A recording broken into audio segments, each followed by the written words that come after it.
Senhor presidente, senhoras e senhores senadores,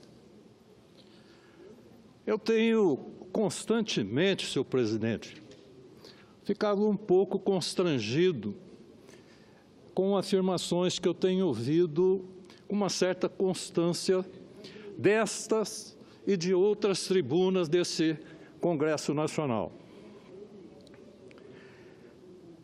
Eu acabei de ouvir há pouco dizerem que o nosso presidente não foi eleito pelo povo brasileiro. Se o presidente Michel Temer não foi eleito pelo povo brasileiro, esse senador que aqui está, senhor presidente, também não foi.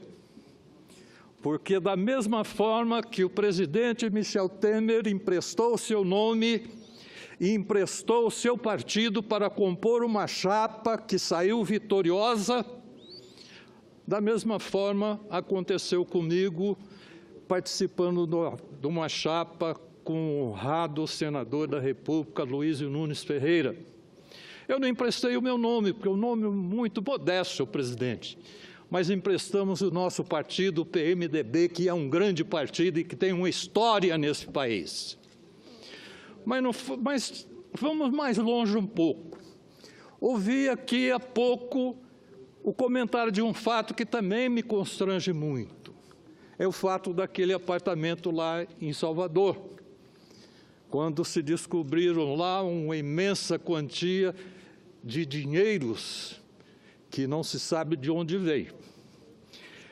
E disseram que era oriundo de um ministro do presidente Michel Temer. Só esqueceram de dizer que a mesma pessoa também foi ministro de Lula e foi vice-presidente da Caixa no governo da presidente Dilma Rousseff, que eles elogiosamente chamam de presidenta. Mas não foi para isso que eu vim aqui, senhor presidente, senhores e senhoras senadoras.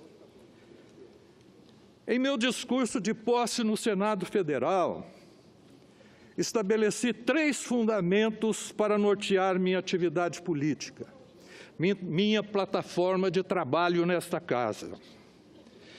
Em primeiro lugar, batalhar pela aprovação de medidas que nos afastem da rota de colisão em que nos encontramos. Reformas que têm que ser implantadas, senão o país vai à falência. Em segundo lugar, contribuir na luta para revigorar nossa economia, para que possa voltar a gerar emprego, trabalho, devolver a esperança aos brasileiros e brasileiras que passam por enormes dificuldades para sustentar suas famílias. O terceiro ponto é o meu engajamento na batalha para resgatar na alma do cidadão, das crianças e dos jovens brasileiros, a confiança e o respeito às instituições, que só serão conquistados quando reformarmos e transformarmos para melhor nossas atitudes e nossas instituições. Senhores senadores, senhoras senadoras, permaneço fiel a estes fundamentos. Sem a confiança dos cidadãos e dos agentes econômicos em particular, a economia não avança. Para cobrir as despesas domésticas ou investir em qualquer empreendimento produtivo, o cidadão e o empresário precisam ter confiança nas instituições, precisam ter a certeza de que o que está em vigor, o propósito de honrar os contratos, de obedecer os rigores da lei, de manter a firmeza na palavra empenhada. Sem isso, senhor presidente, nada feito. Sem isso, o futuro não existe. As esperanças se esvanecem, as instituições se desmantelam. Nessa luta para resgatar a confiança e o respeito dos brasileiros, há uma batalha que precisamos vencer. É preciso acabar com o malfadado jeitinho brasileiro, essa praga que empobrece e desvirtua as instituições. Todos procuram uma maneira de burlar a lei, de achar um desvio para não cumprir o que estabelecem os regulamentos. Esse comportamento não é um problema apenas das pessoas, isso também acontece nas instituições civis. Mas é na economia e na gestão pública que observamos a necessidade maior do restabelecimento da confiança. O cidadão quer ter certeza de que haverá emprego e renda para satisfazer suas demandas e as dos seus dependentes. Precisa estar seguro de que haverá escolas de boa qualidade para seus filhos. Quer um sistema público de saúde que atenda às suas necessidades e dos seus familiares. E ainda, quer andar pelas ruas certos de que a sua segurança e a segurança de todos estão garantidas. Lamentavelmente, não podemos responder afirmativamente a essas questões tão banais para a cidadania. Vejam o que acontece no Rio de Janeiro, em São Paulo e na maioria das cidades. Os bandidos tomaram conta. E nessa falta de confiança do cidadão nas instituições, corremos o risco do surgimento de populistas aventureiros, da ocorrência de uma avalanche de corrupção, de desmandos na organização política, de oportunismo de muitos e da omissão de outros tantos nos diferentes níveis de poder. Enfim, o cidadão precisa voltar a acreditar, a confiar que o sistema político institucional sob o qual ele vive é de fato confiável e merecedor de respeito. Por sua vez, o empresário, para empreender ou mesmo para levar adiante sua empresa, quer dispor de um clima favorável para seus negócios, quer ele seja micro ou pequeno empreendedor, ou mesmo uma empresa multinacional. Ninguém vai investir, ninguém vai se dispor a produzir se não existe confiança institucional no que se refere aos tributos recolhidos, à disponibilidade de crédito para os negócios e às taxas de juros que deve pagar.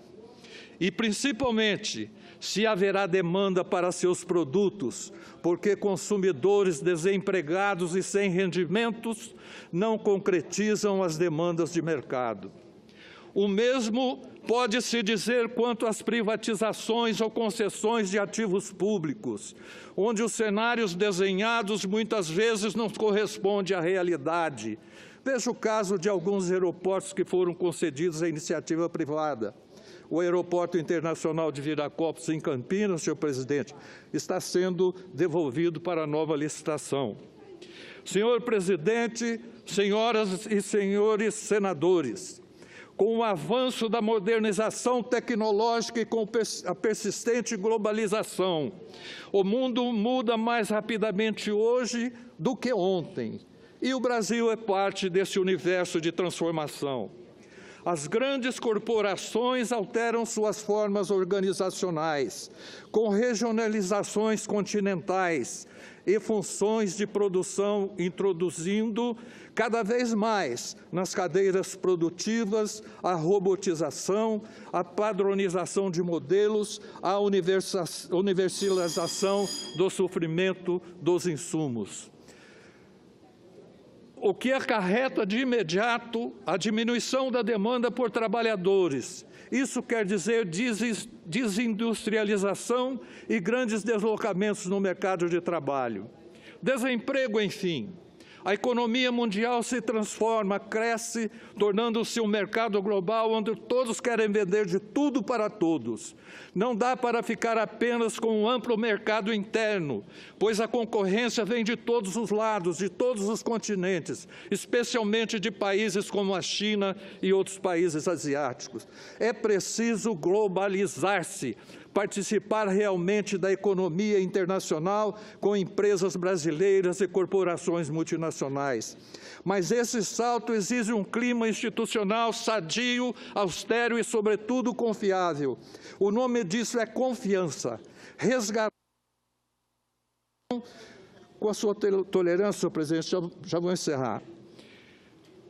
Mas esse salto exige o clima institucional sadio, austero e, sobretudo, confiável. O nome disso é confiança. Resgatá-la é a missão que o país exige de todos nós, evidenciando sua presença nas nossas instituições, na economia, na sociedade. Resgate que começa pelas reformas, ora em discussão no Congresso Nacional, passa pela mudança social de atitude, pelo apoio intransigente ao combate à corrupção, pelo posicionamento contra os demandos administrativos e também pela proibição do uso não republicano das instituições do Estado. No Senado, criamos a CPI do BNDES. Eis aí um exemplo de ação importante para a renovação do sistema de governança de uma das mais importantes instituições do país.